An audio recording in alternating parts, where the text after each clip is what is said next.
Começou. Um livro. Vamos abrindo, boa tarde para você, aqui mais uma edição do nosso painel regional Debates. Você acompanha com a gente sempre de segunda a sexta, a partir da 1h30 da tarde. Personalidades da região e do Brasil, passando aqui pelas nossas bancadas e junto com você, discutindo e debatendo as demandas, as dificuldades, os problemas da região metropolitana e, claro, debatendo também as pautas dos temas nacionais. Reprise do painel regional Debates também de segunda a sexta às 8 da noite, 20 horas, e um pouquinho mais na frente, às 10 da noite, depois do programa do nosso amigo JB, vem o painel regional com entrevistas, também discussões sobre a região e sobre o Brasil. Nessa edição, com prazer, a gente recebe aqui o advogado e cronista Vicente Cassione. Tudo bem, Cassione? Prazer revê-lo. Prazer é meu e uma honra estar aqui na sua companhia, a do vereador Banha e do jornalista Heraldo. Um abraço aos telespectadores. Vereador Banha, Antônio Carlos Banha, vereador do PMDB aqui de Santos, mais uma vez participando com a gente nesta edição do Painel Debates. Tudo bem, Banha? Tudo bem, Boturão. Forte abraço aí aos nossos telespectadores e eu quero deixar aqui consignado, registrado, é a primeira vez nesse programa que sento ao lado deste ícone da política santista, um homem que faz política e fazia política com perfeição, com lealdade, com gratidão.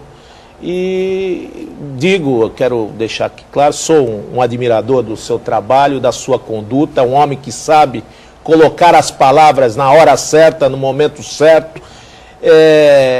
A sua habilidade, o seu intelecto, a gente não está aqui nem para mensurar, mas sou fã do seu trabalho, não só como advogado, mas também vi muito e não tenho vergonha nenhuma, viu, doutor Heraldo, de falar que no meu mandato, em muitos momentos da minha vida, doutor Vicente Cassione esteve lá na sua casa, ou no seu escritório, ou na Praça Mauá, ou na minha casa, ou quando num dos dias mais difíceis da minha vida, quando eu perdi meu pai, estava lá Vicente Cassione.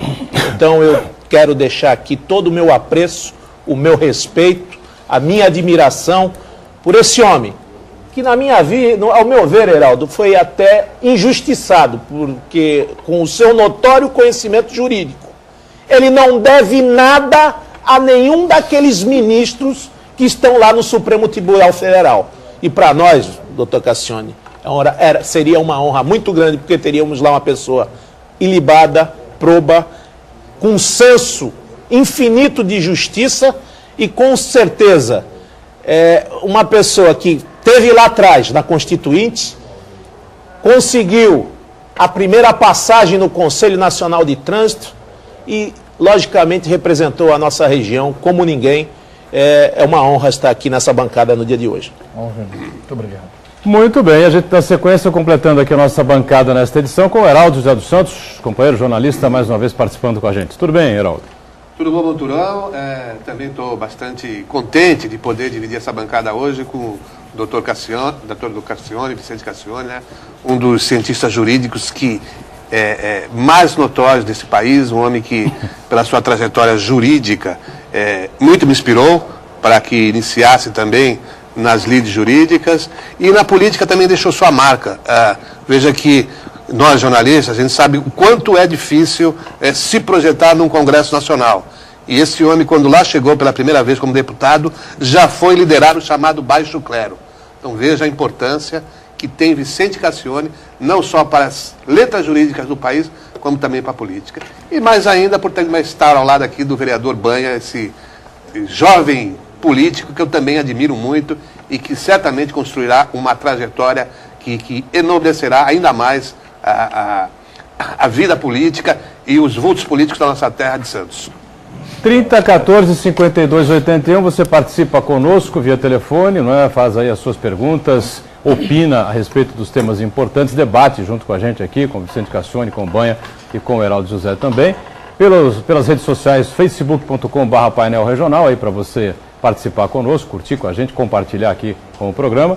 E o programa encerrado, o painel regional Debates encerrado, ele vai para o YouTube, como você sabe, Você revê os trechos mais significativos ou o programa por inteiro, se você achar mais interessante. Lembrando também que, em tempo real, nós estamos pelo site da TV Santa Cecília, o Santa Portal, você confere a gente em tempo real, online, clicando lá no ícone do painel regional.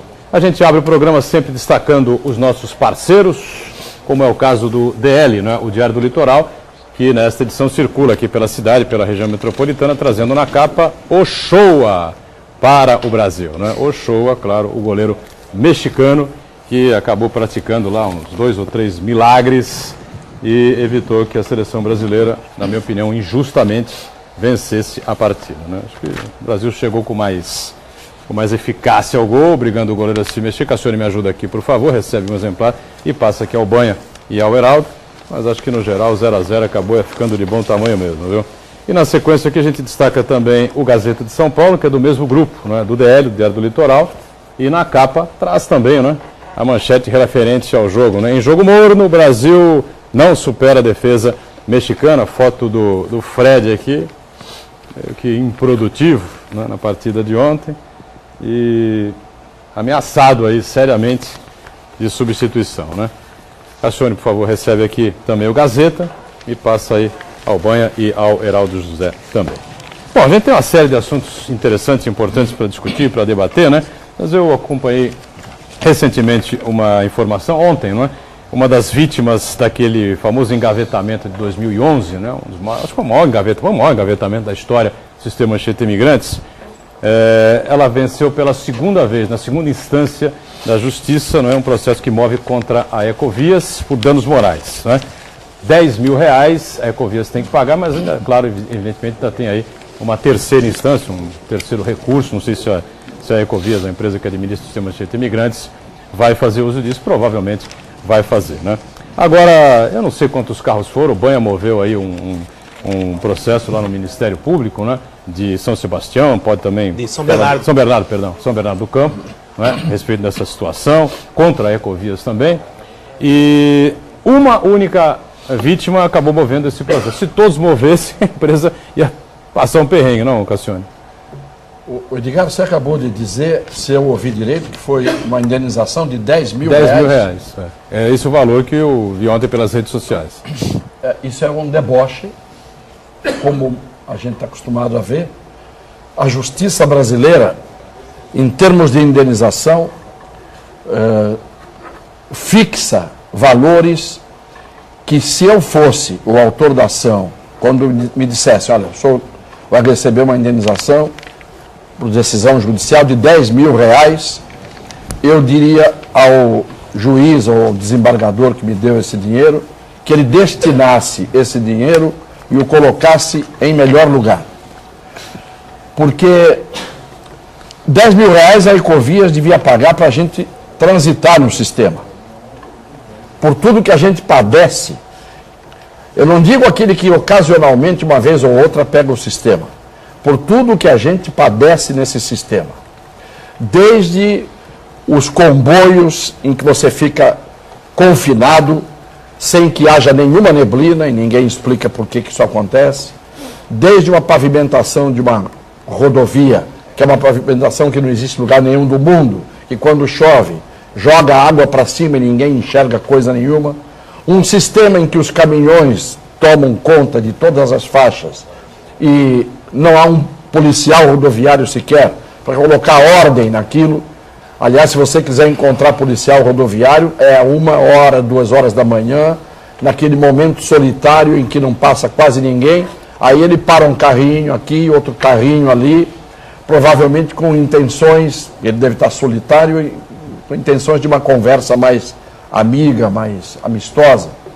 Então, a Ecovias vai aumentar o pedágio agora, nessa semana. 6 ponto alguma coisa, né, por cento. E eu quero saber se o Ministério Público, eu sempre dou recados ao Ministério Público, que é tão zeloso pelos direitos difusos e os direitos de A, de B e de C, mas esquece às vezes de C em diante até Z, vários direitos que não são lembrados, se o Ministério Público vai apurar se tem cabimento este aumento, porque, na minha opinião, a Ecovia já recebeu muito mais do que ela deveria ter recebido pelo prazo de concessão de um sistema que cresceu tanto em número de veículos, em volume de veículos, cresceu tanto que hoje ela já deve ter recebido, já deve ter se pagado e já deveria estar hoje devendo. E ainda vai ter um aumento novamente agora. Então, quando você me diz que ela vai indenizar uma pessoa que sofreu naquele engavetamento que foi o maior da história do sistema, por omissão dela, porque o comboio existe para quem desce, mas para quem sobe não existe comboio, como se a neblina pegasse meia pista do sistema. Então, 10 mil reais, que o juiz fizesse bom uso, ou o uso que as suas preferências particulares lhe bastassem, porque eu não consigo entender que justiça é essa no Brasil. Só é indenizado com alto valor artista que é ofendido. Quando é um artista da Globo que é ofendido, a indenização vai a 200 mil, 300 mil, 500 mil. A Xuxa recebeu uma indenização outro dia enorme, porque divulgaram um vídeo dela em que ela aparecia fazendo aquilo que ela fazia num tempo da carreira dela, que era exibir o seu corpo. Não é? Fez parte da carreira, da história dela. Uma indenização altíssima. Agora, esse coitado que sofreu o engavetamento aí da Ecovias, 10 mil reais. Isto é o Brasil. Não é? O Brasil que a gente conhece de frente, de perfil, de costas, do avesso. O Brasil, que eu sempre digo, está se transformando numa grande tribo. Numa tribo cada vez mais mal educada, incivilizada e cada vez mais, lamentavelmente, descendo a ladeira. Esse processo é por danos morais. Sim. Que ela tá... Por que danos morais? Porque o dano moral é a dor que a pessoa sofre quando passa por uma situação de angústia, de sofrimento, Por exemplo, quando um pai perde um filho num acidente, você não tem indenização por danos materiais. Mas antigamente nem existia indenização. O pai perdia o filho, como o filho não sustentava o pai, não tinha indenização. Até que o direito entendeu que a dor que o indivíduo sofre na morte de um filho num acidente, por exemplo, é tão imensa que cabe uma indenização. Não é que o dinheiro vai substituir o filho que foi embora. Claro. Não é isso. Mas é uma pena, de certa maneira, que tem que ser imposta àquele que causou o acidente em que seu filho morreu.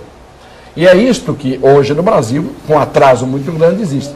O dano moral é a dor que alguém sofre, o constrangimento que alguém sofre, quem sofre um assédio moral, quem é obrigado a passar por um vexame, quem é obrigado a se submeter a uma situação de constrangimento, de sofrimento. Existe um dano moral. Ora, dano moral reparado com 10 mil reais, eu queria ver se o desembargador estivesse no lugar dessa pessoa, se ele teria dado esse valor apenas de indenização. Banco entrou com uma ação no Ministério Público, uma representação do Ministério Público de São Bernardo do Campo, exatamente no momento em que houve esse engavetamento. Também tem muitas informações e acompanha de perto esse caso, não é, vereador? Inclusive, estaremos lá na semana que vem, como disse o doutor Vicente Cassione, cabe a qualquer cidadão, em qualquer momento, provocar o guardião da lei, o Ministério Público, que é tão zeloso. E nesse ponto eu fui no local, até não evitar aquela coisa de precatório, quer ouvir, manda o papel. É uma viagem de papel, né, doutor Cassione? E aí, representamos lá na defesa do consumidor. Eu nem quis focar a questão da parte civil, criminal, defesa do consumidor. E dentro desse fulcro aí, dessa história do consumidor como um todo, ele paga um pedágio elevadíssimo, alto, acho que é o pedágio mais caro do Brasil. Do mundo. Do mundo. E aí nós colocamos lá onde estava o atendimento médico, a prestação de socorro, um centro de meteorologia, a questão da eficiência, a qualidade, a segurança, porque o cara fala assim, não tem segurança, não tem efetivo da polícia rodoviária. E não tivesse nenhum guarda rodoviário. Se ele tem a concessão, eu entendo, doutor Cassione, se ele explora a concessão e fatura na concessão, ele tem que zelar pela segurança, pela eficiência, pela qualidade. Isso aí está dentro do pressuposto da concessão. Aí, na época do acidente, ainda peguei alguns médicos que demos sorte, que Deus parece que coloca que um acidente daquela monta, com mais de quase 300 carros, e não morreu ninguém. praticamente, foi Deus que pôs a mão. E nós tínhamos médicos da nossa região, até o doutor Naveira faz parte desse processo, que ajudou em loco a diagnosticar as pessoas que estavam em maior gravidade e menos gravidade. A primeira ambulância a chegar naquele local foi uma ambulância do CREI de São Vicente. Então, isso está relatado, dentro do processo, que já chega a 50 volumes, esses 300 veículos. E aproveitei o gancho também, doutor Cassiano, já que nós estamos falando de Ecovias, também fiz a mesma denúncia quando a gente sofre aqui e o pessoal fala assim, pô, chegou aqui o cara mais chato da Baixada Santista. Você é o aluno do Cassione, você e o Cassione não gostam da Ecovias? Não, a gente gosta das coisas certas. Eu tenho acompanhado o trabalho do Cassione e eu tenho acompanhado aqui, porque um pátio regulador de caminhão que foi instalado em Cubatão, que tem uma área de 500 mil metros quadrados, que ali seria um pulmão de abastecimento, para que não tivesse esse fluxo medonho que toma conta do Anchieta e da Imigrante, que assola toda a nossa cidade de Cubatão e de Santos. E nós ficamos ilhados, não conseguimos subir a São Paulo, não conseguimos a mobilidade que tanto necessita, prejuízos são enormes em Cubatão com o polo industrial, e se aluga uma área daquela, doutor Cassione, que é da prefeitura, por R$6 mil, R$8 mil, 500 mil metros quadrados. E na base da nossa manifestação, aquilo mudou de finalidade. Aquilo que era para ser um pátio regulador, virou um terminal de contêiner, doutor Cassione, que fatura 39 milhões, faturou o ano passado 39 milhões de reais. Ou seja, o interesse público... Não faturou 39, teve lucro. Então, lucro de 39 milhões. 39 faturou é pior ainda. no bolso. É pior ainda. No bolso, 39 milhões. Limpinho pro empresário. E aí, está sendo penalizado Cubatão, que com o dinheiro desse aluguel poderia estar fazendo creche, saúde, unidade habitacional. R$6 mil é escorchante até o aluguel, pagar um aluguel desse numa área de 500 mil metros quadrados. Então, como o senhor disse, está tudo errado. Onde estão os zelosos, guardiães da lei? Nós já provocamos isso aqui, já tem mais de 2 anos. Até agora não temos resposta. Temos uma CEI, viu, Cassione, para acrescentar o que você vai comentar. Tem uma CEI na Câmara de Cubatão e o empresário que administra lá o local, Roque de Jesus, Carlos Roque de Jesus, foi depor agora, na semana passada, nessa comissão lá na Câmara de Cubatão. Está disposto a renegociar com a prefeitura de Cubatão. A Ecovias, ela adquiriu uma área da Planalto, perto da sede dela, enorme, que deveria ser também um pátio, um dique, né, para os estacionamentos dos caminhões, para poder impedir a avalanche que desce. Vai transformar essa área gigantesca, ali dos arredores da Imigrantes, perto da sede dela, também num terminal de contêineres. Isto é, quem manda no sistema Anchieta Imigrantes é a Ecovias. O governo do estado, ele faz uma concessão, e a concessão, na verdade, que é algo que tem que se submeter a regras, não se submete a regras. A regra quem faz é o concessionário. O único lugar do mundo em que o poder concedente é mais fraco do que o poder concessionário é aqui. É a mesma coisa a televisão. A televisão é uma concessão do governo. Quem manda é o concessionário. A Rede Globo manda no governo, por exemplo. Então é a mesma coisa que eu estou dizendo aqui. A Ecovias manda no sistema. O governo do estado não fiscaliza e o Ministério Público, que é caolho, não é que eu cismo de pegar no pé do Ministério Público, é que o Ministério Público é caolho, ele só vê com o olho. Tá certo que o que ele vê com o olho tem que ser visto, mas por que o outro olho não abre? Tem que abrir. Diga, Heraldo, pois não.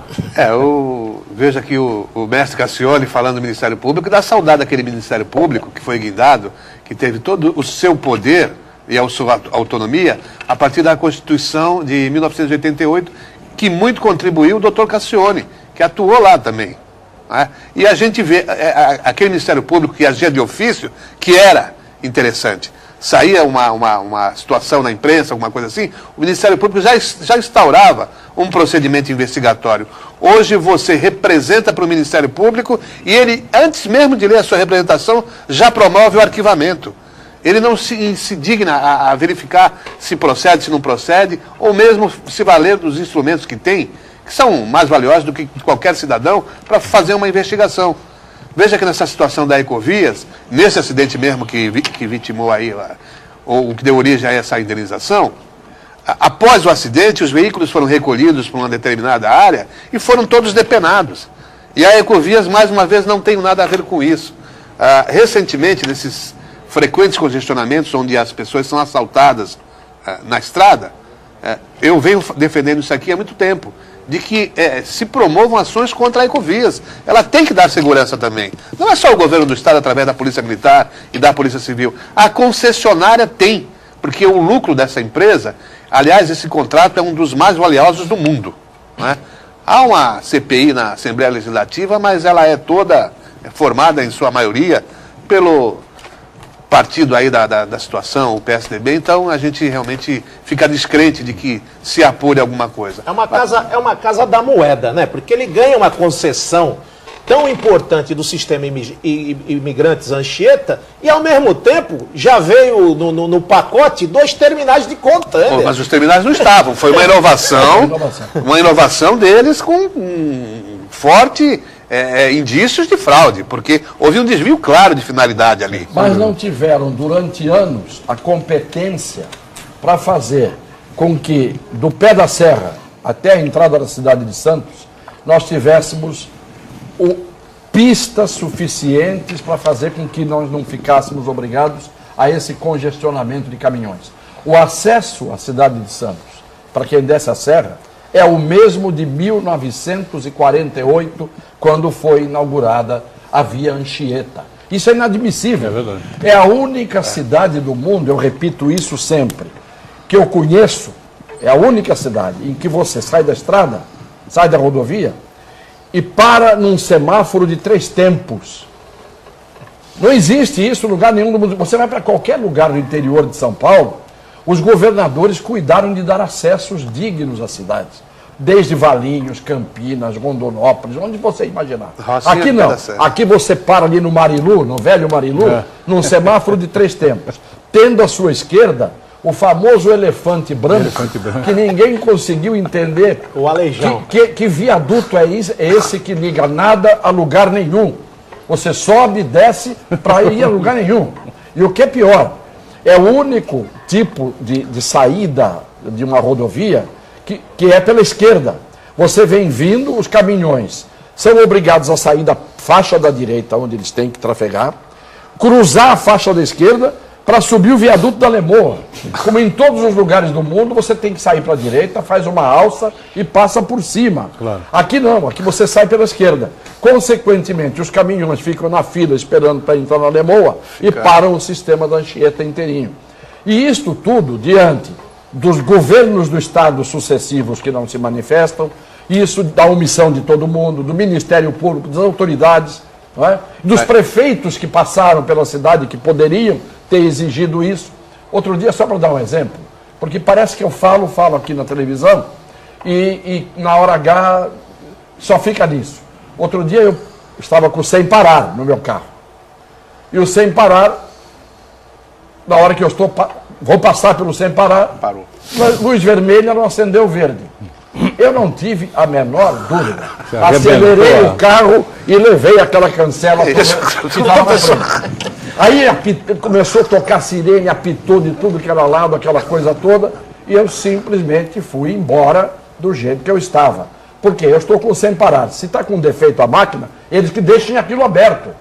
E não ir lá para abrir manualmente para cada idiota que fica esperando um tempo que você não está obrigado a ficar. Já diz o nome, né? Sem parar. O protesto ali tinha que ser o seguinte: todo mundo tinha que começar a passar pelas cancelas da Ecovia na raça. Passa o primeiro, passa o segundo e ninguém mais paga o pedágio até que eles comecem a fazer as coisas que têm que ser feitas. Porque são esses fatos que as pessoas chamam de vandalismo. Tem caso que é vandalismo. Tem protesto que é rebelião dos vandalismo. motoristas. Não, mas tem protesto que é vandalismo, você quebrar vitrines, etc. Coisas que não têm sentido. Mas há determinadas coisas que não é vandalismo, que não são vandalismo. Você vê que um pedágio vai ser aumentado 8% com falta de retribuição de um serviço à altura daquilo que você paga, passa direto pelo pedágio. Entendeu? É isso que tinha que... Um dia eu fiquei no comboio, não tinha neblina. Nenhuma neblina. Eu disse, pessoal, vamos passar. Vamos atropelar todo mundo. Eu sou o primeiro, eu vou na frente, vem atrás. Não, aí vem a polícia. E daí que vem? Vamos passar. Como ninguém quis, o que adiantava eu passar sozinho? Quer dizer, não adiantava nada. Né? Eu convoquei o pessoal e disse, eu passo, eu sou o primeiro, vocês vêm atrás de mim. Por quê? Não tinha neblina nenhuma névoa. Por que tinha o comboio?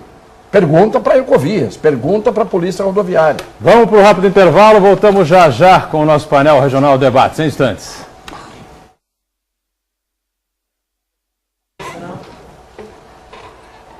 Muito bem, voltamos com o segundo bloco aqui do nosso painel regional Debates, hoje recebendo com prazer o advogado e cronista Vicente Cassione, também com a participação sempre importante do vereador Banha, do PMDB aqui de Santos, e do nosso Heraldo José dos Santos. O telefone segue aberto para você participar com a gente, 3014-5281, pelas redes sociais, facebook.com/painel regional. Pô, esse assunto da Ecovias, do Ecopátio, ainda tem muita coisa para se desenrolar, né? E a gente tem aí outras questões importantes. Eu digo, é curiosa essa presença do Carlos Roque de Jesus, né, que administra o Ecopátio, Banha, Cassione e Heraldo, né, quando ele diz na CPI, na SEI, na Comissão Especial de Inquérito da Câmara de Cubatão, que está disposto a rever aí o custo, o preço que ele paga para a Prefeitura. Agora, por outro lado, a gente já chegou a discutir esse tema aqui.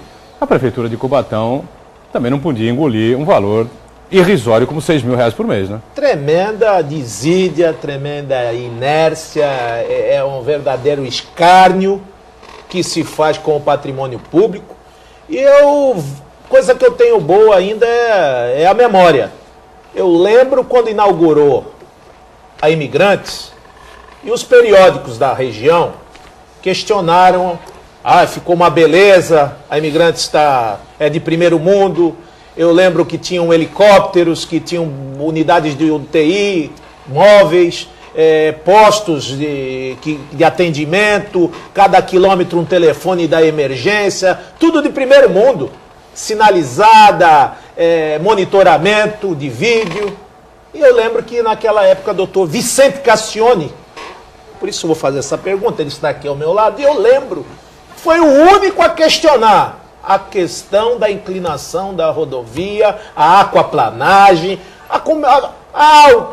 o Cassione só vê defeito numa obra de primeiro mundo, mas se faz uma obra daquela grandeza, daquele vulto, daquela magnitude, aí o senhor acabou de colocar agora, e isso é uma tese que a gente vem batendo há muitos anos, e entra prefeito, sai prefeito, muda prefeito, entra governador, apesar que o governo parece que é o mesmo há 20 anos, a gente está vendo aqui que alguns municípios, eles não desenvolveram como deveriam estar sendo desenvolvidos. Por quê? A mobilidade urbana ela ficou atravancada. Estas obras de final, de ponta de estrada, essas obras que a gente vê aí, o Rodoanel, que parece que inventaram aí, descobriu novamente a roda, que deveria ser o que essas empresas deveriam estar fazendo.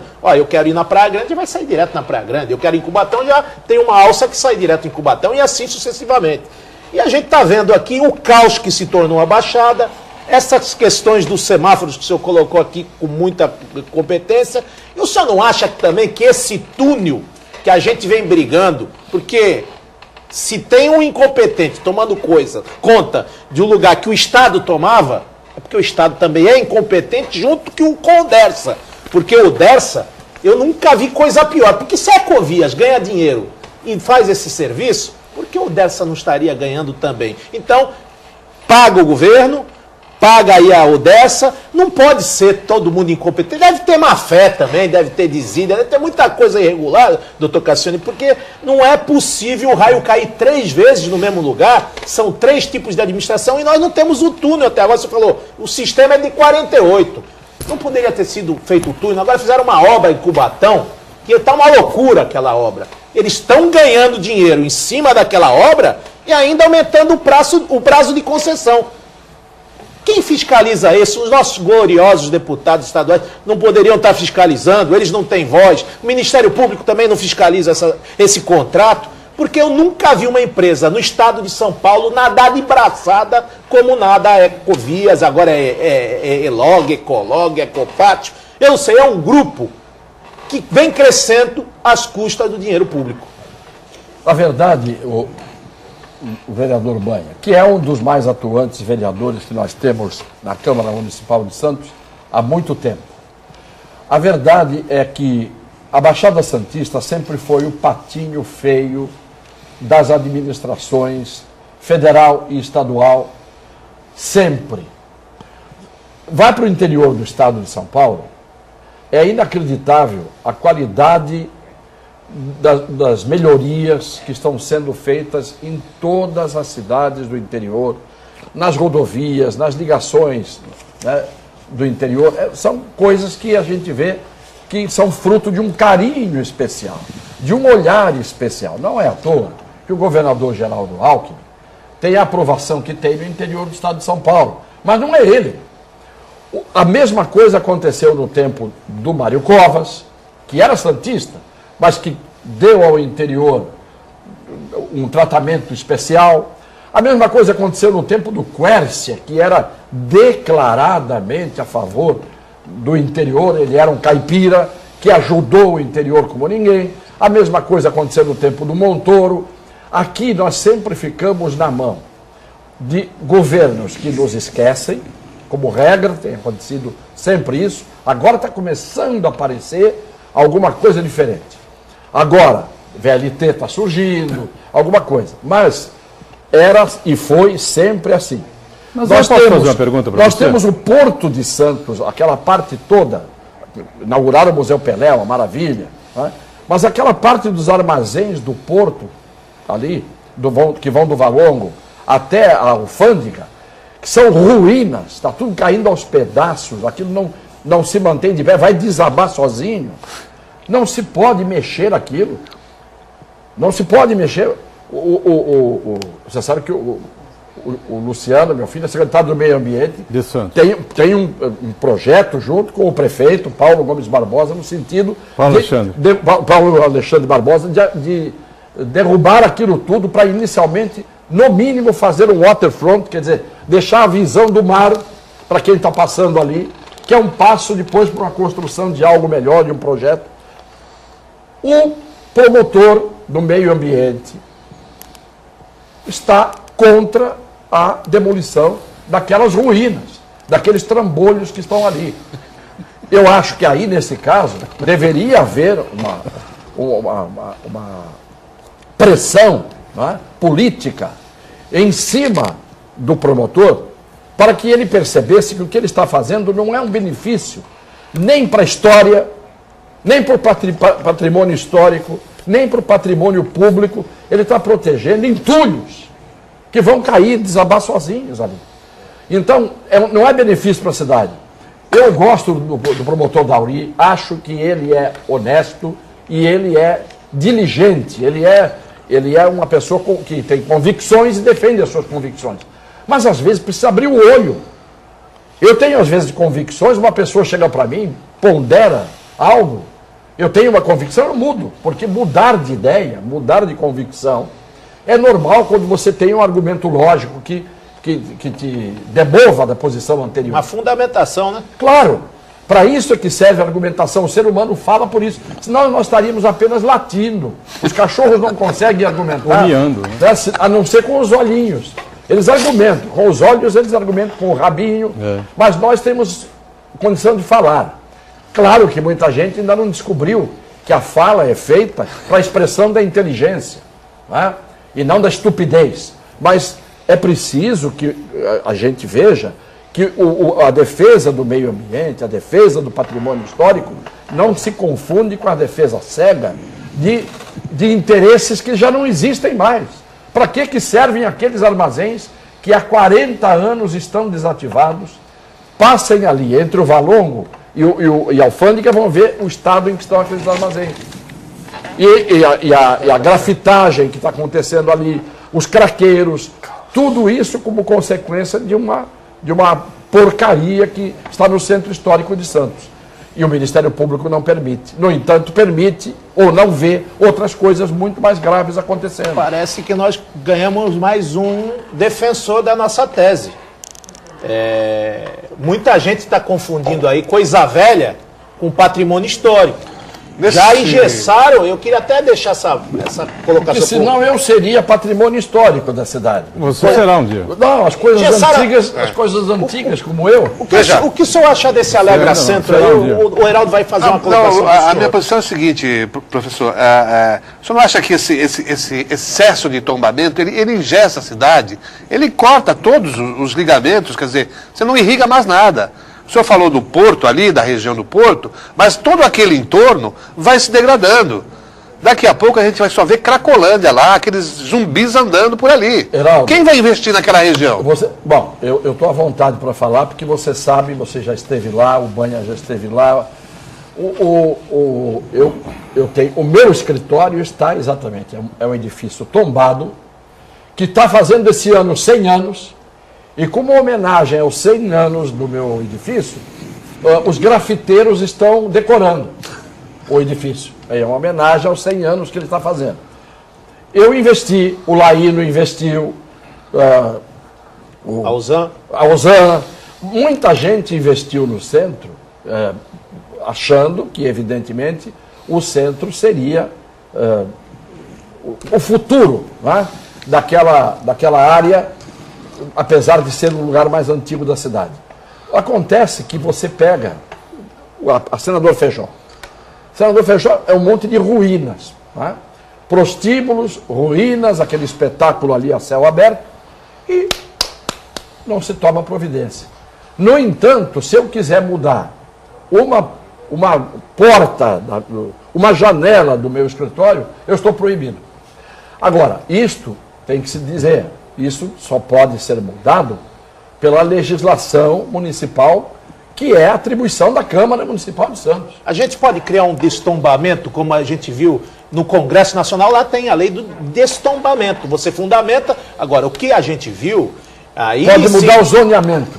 Não, o zoneamento hoje a gente tem essa autonomia no plano diretor. Agora, o que a gente viu, deputado, meu querido Cassione, foi um tráfico de influência.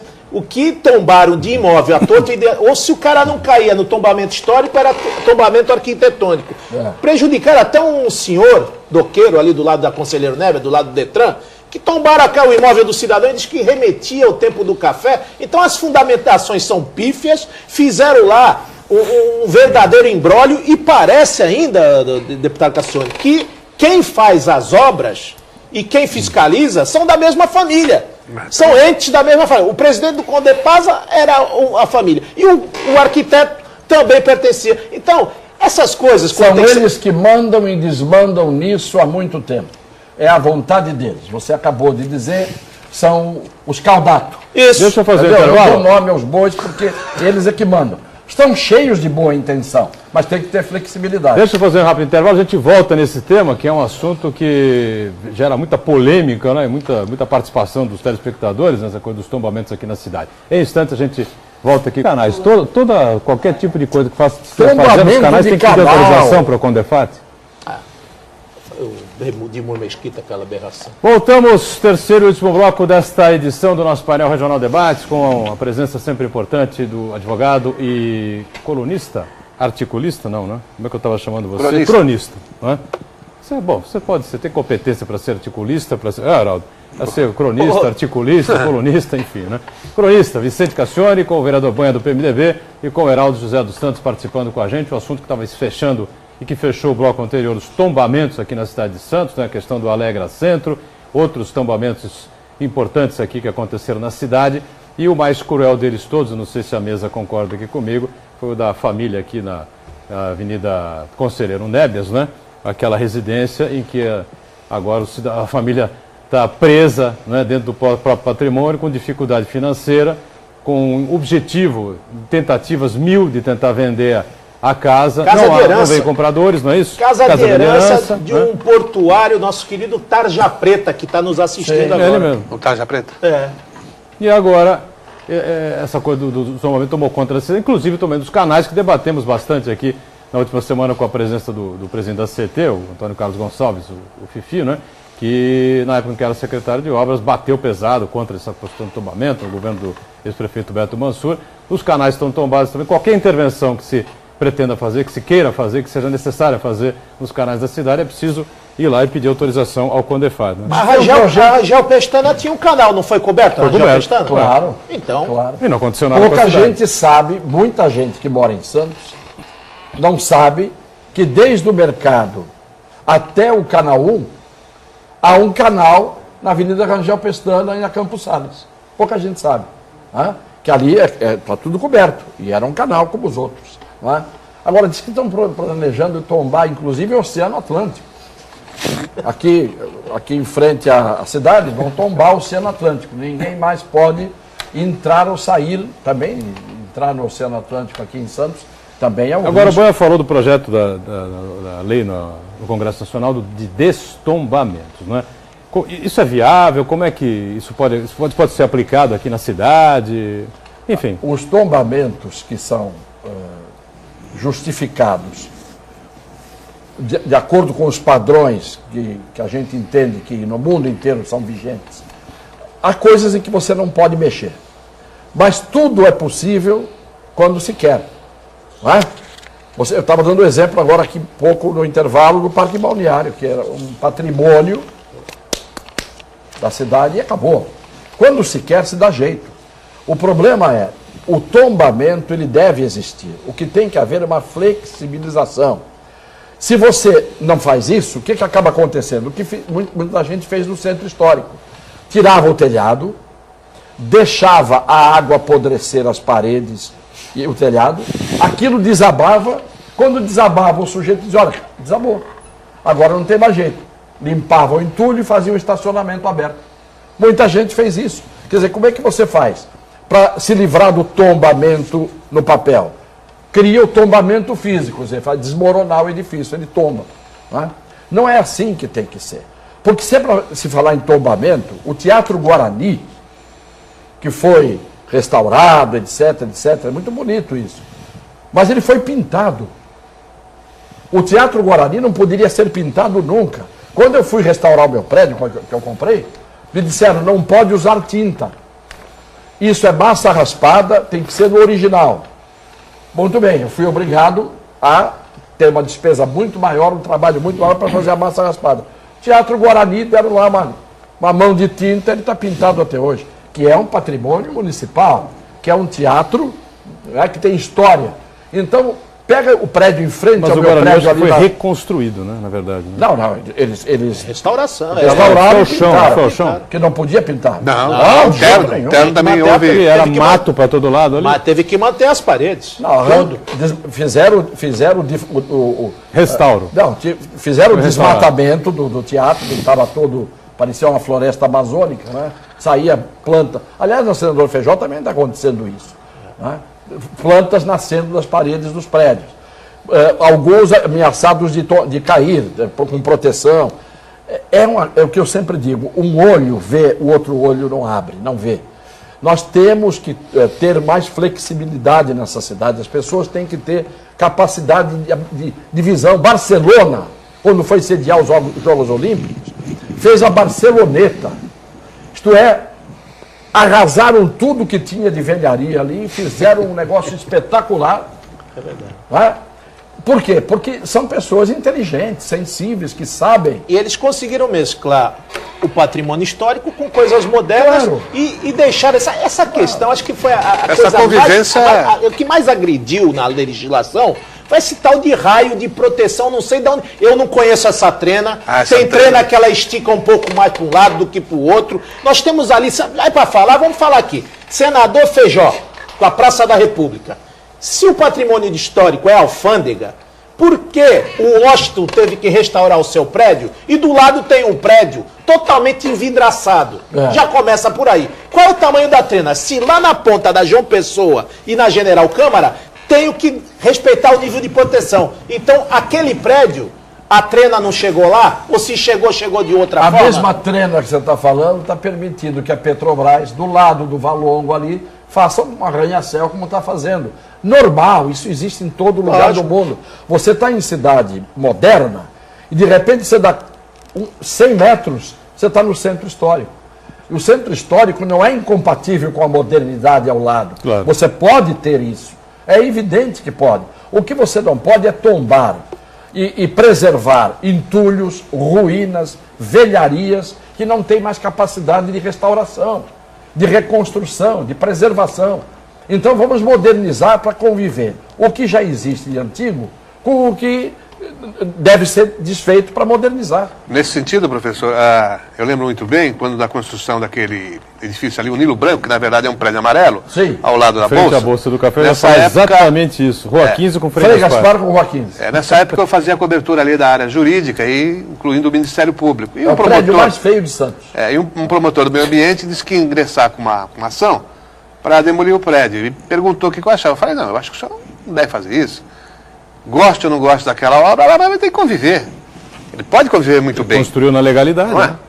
Ele é horroroso, mas ele está ali. Você não tem que, por razão estética, dizer demole. Porque se por razão estética tiver que demolir, muitas outras coisas teriam que ser demolidas. O que a gente tem que ver é o seguinte, quando você tomba canal... E a estética é meio subjetiva também, né? Sim, o que você gosta para você é feio, para mim é bonito. Aí e o outro não vice-versa. gosta. Mas quando você tomba o canal, os canais de uma cidade, por exemplo, qual é a razão do tombamento? Aquilo é canal de drenagem. Quando o Saturnino de Brito fez aquilo, ele não fez aquilo para embelezar a cidade, ele fez aquilo para a cidade deixar de ser o mangue que era. O senhor não acha que nós demoramos já? Estamos só aqui nesse sonho. 25 de março vai ser na General Câmara. A questão da função social da propriedade está aí.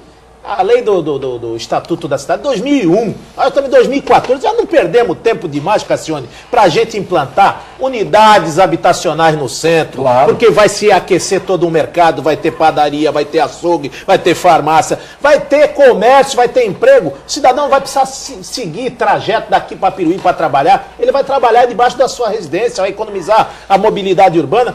Por que nós paramos? É aquilo que você falou. É vontade política só ou tem mais alguma coisa que a gente não sabe? Tem tudo que a gente não entende no Brasil, a gente intui. O brasileiro lúcido aprendeu a seguinte regra. O que não é bem explicado, o que não dá para entender, tem sacanagem. A regra é simples, é matemática. O que não dá para entender direito, como é que se explica isso? Quando alguém diz isso, a resposta é, tem sacanagem. Custódio Não, tem Fernandes, Vicente Cassione, pergunta a você, assim, curto, grosso e direto. Você será candidato a deputado federal nestas eleições que vem aí em outubro? Não tenho nenhuma intenção nesse sentido. Estou, na minha atual fase, eu não tenho condição de programar nem os meus próximos 15 minutos, quanto mais daqui a 3 meses ou 4 meses, etc. Né? Eu estou boiando ao sabor da maré, entendeu? O que é que pode levá-lo a disputar as eleições? Que pode me levar a disputar as eleições? Nada. Nada?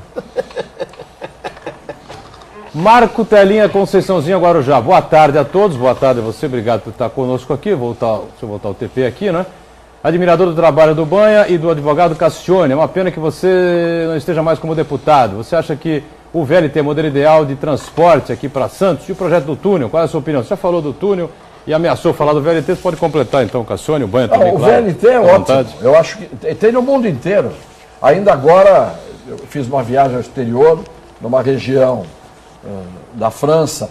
O VLT está ali, em todo lugar do mundo hoje. Aliás, não é hoje, há muito tempo que o VLT existe em cidades da Europa toda, funcionando maravilhosamente bem. O que é bom, a gente tem que dizer que é bom. O VLT é algo que tem condição de trazer benefícios para muita gente e para a própria cidade. Temos que aplaudir isso. Não adianta a gente dizer, não, o VLT isso, tem esse probleminha, tem aquele. Se for bem feito, como tem que ser feito, ele é ótimo, ele é bom. Não é? Mas é o que eu digo, veio tarde, mas veio. porque já tinha que haver soluções de transporte viário na cidade. Quando acabaram com os bondes e puseram os ônibus elétricos, ali começou a desgraça do transporte viário na cidade de Santos. Não é? Os bondes poderiam estar até hoje circulando na cidade. Alguém vai dizer, mas como? Mas por que não? Em Zurique funciona, em Milão funciona, em Genebra funciona, em várias cidades, em Berlim funciona, no mundo inteiro, em São Francisco funciona. Por que aqui o bonde não pode funcionar? Poderia estar funcionando, desde que você, ao mesmo tempo em que mantém o bonde, você faça outras coisas de obras viárias, etc., compatíveis com isso. Modernize o próprio bonde, não é aquele bonde antigo, aberto, que chovia dentro. Você pega o bonde em Zurique, o bonde tem 80 metros de comprimento. 80 metros de comprimento, não faz barulho. Todo mundo entra, sai, o transporte de primeiríssimo mundo. Nós podíamos ter aqui, tínhamos os trilhos. Ou seja, não precisava do VLT, precisava só investir nos bondinhos, né? Sim, mas os bondinhos foi lá atrás, na década de 50 para 60. Modernizá-los. O deputado colocou com muita razão. Nós não programamos um outro modal de transporte. Tiramos ainda o único que tinha, que era o TIM. Inviabilizamos as cidades que dependiam desse progresso para levar o sustento para as suas cidades, que era a questão da mão de obra. Aí você vê, ficamos 10 anos discutindo se era sobre trilho ou sobre pneu. Depois, agora foram atrás do PAC, da mobilidade com o seu amigo Michel Temer. Michel Temer falou assim, se tiver projeto eu faço. Aí uma pergunta simples, por que vocês não fizeram isso aí por cima? Porque dava para ligar Piruíbe até Bertioga e já tinha resolvido isso há muito tempo. Porque vocês estão dentro de uma ilha, 44 quilômetros de ilha, e por que não usou o VLT por cima, o antigo monotrilho, que era um projeto do Anuário, uma coisa maravilhosa? Eu acho que faltou habilidade, e a MTU se meteu nisso, o próprio governo do estado não teve habilidade com isso, e nós estamos pagando o preço da letargia, né? São os empatadores. Tá? São os empatadores. Os empata F. O que acontece? Você, em qualquer lugar do mundo, você teria, pelos braços de mar que nós temos em Santos, condição de sair. Do mesmo jeito que sai uma barca ali de frente da alfândega, vai para Vicente Carvalho, você tem condição de fazer uma barca e ir até a Praia Grande, até Itanhaém, transporte hidroviário na cidade. Quando eu falei isso, em 1992, candidato a prefeito, portanto, faz 22 anos isso, disseram... O Capistrano, que era o meu adversário, dizia assim, o meu adversário é delirante.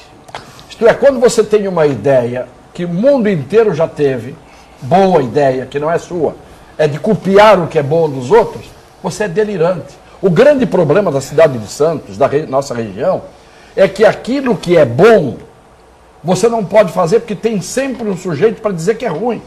Então, quando o bom é ruim, o critério do bom é ruim numa região, o que você pode esperar? Eu queria fazer isso, o transporte hidroviário, né, na região, era delírio. No entanto, ele queria fazer um complexo turístico na Laje de Santos, que é um pedregulho que tem no Oceano Atlântico, que não dá para fazer absolutamente nada. Perfeito, Cassiano. Então não tem jeito. Estamos no finalzinho aqui, lamentavelmente, podemos ficar conversando aqui com esse time aqui, mais umas 2 horas, sem dúvida nenhuma, que assunto não faltaria. Cassiano, prazer recebê-lo, volto sempre aqui. Estamos sempre felizes tê-lo aqui no Painel Debates. Obrigado. É uma honra para mim ter participado ao lado do Banha, do Heraldo e de você, e quando me chamarem, eu estou às ordens. Obrigado ao Banha, vereador do PMDB, mais uma vez com a gente, ao nosso Heraldo José, também participando sempre conosco, a você que nos acompanhou. O Painel Regional Debates volta amanhã, 1h30, a reprise às 8 da noite, e um pouquinho mais à frente, às 22, depois do JB, o Painel Regional. Obrigado. Tchau.